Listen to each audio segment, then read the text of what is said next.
Salve, salve minha rapaziada, chegando para mais um vídeo de NFL, mais um vídeo de futebol americano aqui no canal e vamos falar sobre a ida de Trey Hendrickson para o Baltimore Ravens. Eu postei ontem de noite um vídeo aqui no canal, ontem de tarde às 6 horas, falando sobre o cancelamento da troca do Maxx Crosby e nesse vídeo eu falei ao final dele, não se surpreendam se os Ravens assinarem com o Trey Hendrickson. Passaram-se 12 horas aproximadamente e de que eu tinha gravado aquele vídeo, né? Eu gravei aquele vídeo próximo da meia-noite e aí vai lá e o Baltimore Ravens assina com o Trey Hendrickson. Antes da gente falar, é uma questão muito mais... Esse vídeo vai tratar sobre o encaixe do Trey Hendrickson nessa defesa, mas eu acho que primeiro é bom a gente contextualizar tudo o que aconteceu, fazer uma linha do tempo, comentar o que está se falando na liga em relação ao Eric DeCosta e essa atitude dos Ravens, e aí entrar nos detalhes táticos. Tá? Não se esqueçam, deixem um like, se inscrevam no canal e compartilhem esse vídeo com os amigos de vocês, tá? Para que a gente possa crescer cada vez mais aqui no YouTube. Semana passada, o Las Vegas Raiders e o Baltimore Ravens chegaram a acordo para uma troca que enviava o edge Maxx Crosby para o Baltimore Ravens em troca de 2 escolhas de primeira rodada.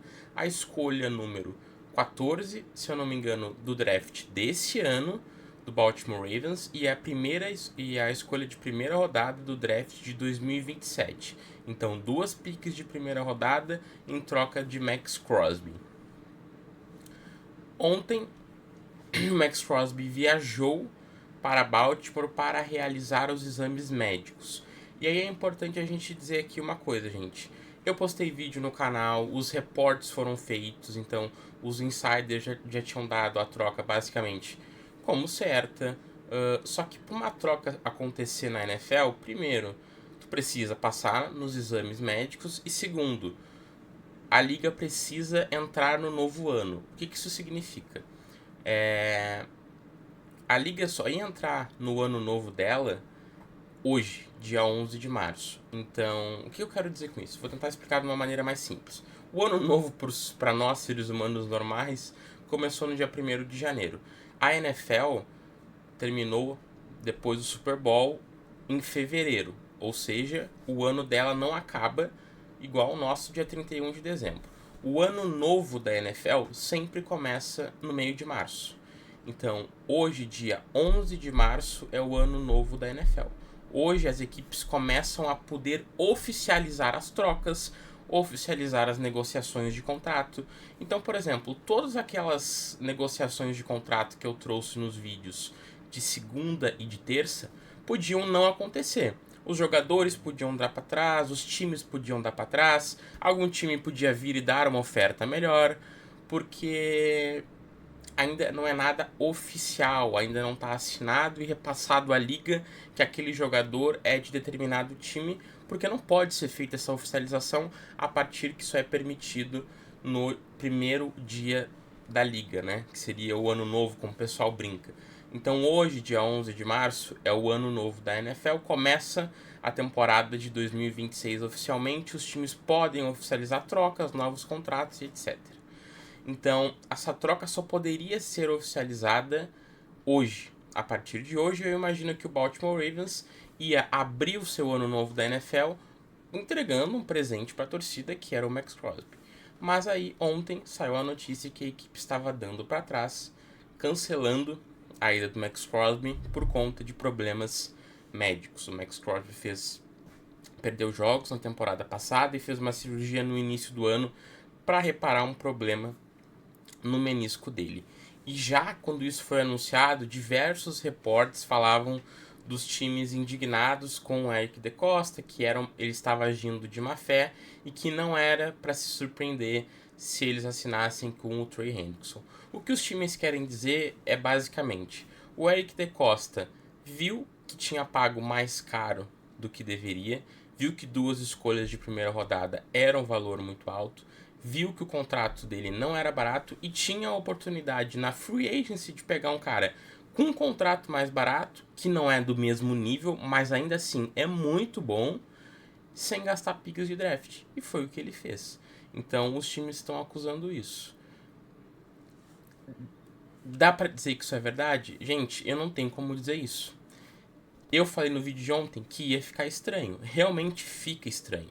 Né? Tu dá pra trás com um jogador e assinar com outro que também teve problemas de lesão na temporada passada, fica estranho. Mas assim, eu não posso vir aqui afirmar algo que não é comprovado. Ele deu uma entrevista hoje e falou que a ideia dele era ter Max Crosby e Trey Hendrickson. Eu acho que isso é mentira, tá? Era impossível e inviável tu gastar tanto dinheiro em duas posições dessas. Tu precisa renovar com o Lamar Jackson, tu precisa adicionar wide receivers, tu precisa melhorar o miolo da tua linha ofensiva. Não faz muito sentido. Eu achei que se ele realmente deu para trás e queria inventar uma desculpa, eu achei que ele inventou a pior das desculpas possíveis. Mas passado isso, Max Crosby voltou para os Raiders e o Trey Hendrickson é o novo Edge do Baltimore Ravens. Então assim, falando agora do encaixe tático, né? Já foram 6 minutos de vídeo, vamos falar do que importa, que é que a torcida dos Ravens quer saber de verdade. Pra quem não sabe, gente, o Jesse Minter, ele é um cara com ideias derivadas de Mike McDonald, de Vic Fangio.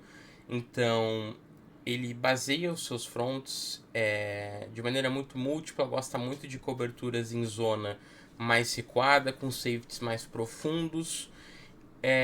E precisa, por conta disso, de uma forte presença do seu pass rush. Nesse modelo, o pass rush precisa vencer confrontos, precisa gerar pressão sem enviar blitz, permitindo que a defesa mantenha mais jogadores em cobertura e consiga explorar esses disfarces pré e pós snap. Taticamente, o Trey Hendrickson vai atuar como o principal edge da equipe, tá? Né? Ele vai ser não tenho dúvidas disso. Até porque os Ravens tinham um problema na posição de edge rusher. Em muitos snaps ele vai alinhar de maneira mais aberta, né? Como aquele outside shoulder, né? Do tackle, alongando o pocket, né? Justamente expandindo, trazendo o tackle lateralmente. E aí esse tipo de alinhamento cria espaço para stunts, para loops na linha defensiva.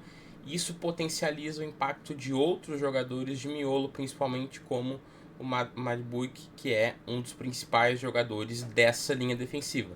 Então, a capacidade do Trey Hendrickson de ser esse cara de alongar o pocket, de levar o tackle e aí permitir mais duelos individuais, vai permitir que os jogadores de miolo da equipe dos Ravens consigam produzir mais. Porque, bom, a linha ofensiva fica mais vulnerável a pressões pelo big gap, principalmente.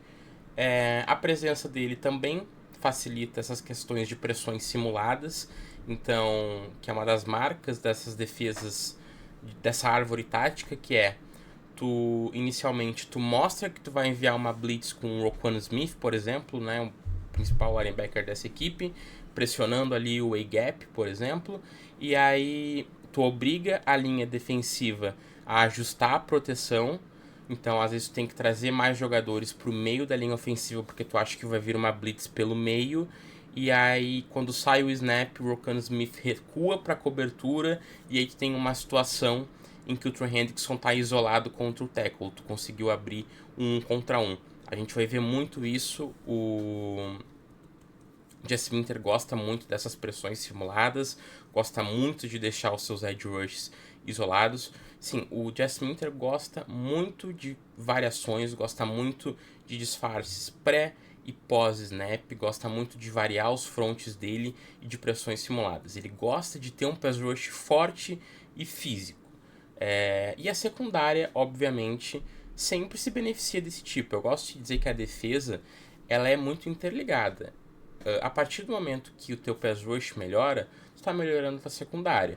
Porque se por que seja um segundo de pressão que tu gere mais rápido, a tua secundária tem mais tempo para trabalhar. Então, o sistema do Minter, como eu falei, vem de uma árvore do Vic Fangio, vem de uma árvore de treinadores que gostam de usar muito cover 2, cover 4, cover 6, com 2 safeties mais recuados no fundo do campo. Essas estruturas sempre vão precisar que o quarterback seja pressionado da maneira mais rápida possível, senão os jogadores de secundária vão ser queimados, porque se tu não tiver alguém pressionando e reduzindo o tempo de desenvolvimento das rotas, eles vão ser queimados. Então, ele traz essa qualidade para essa defesa. O Trey Hendrickson, gente, ele pode não ser um edge completo, não ofereça um perfil tão dominante fisicamente e o impacto talvez contra o jogo terrestre que o Max Crosby fosse oferecer.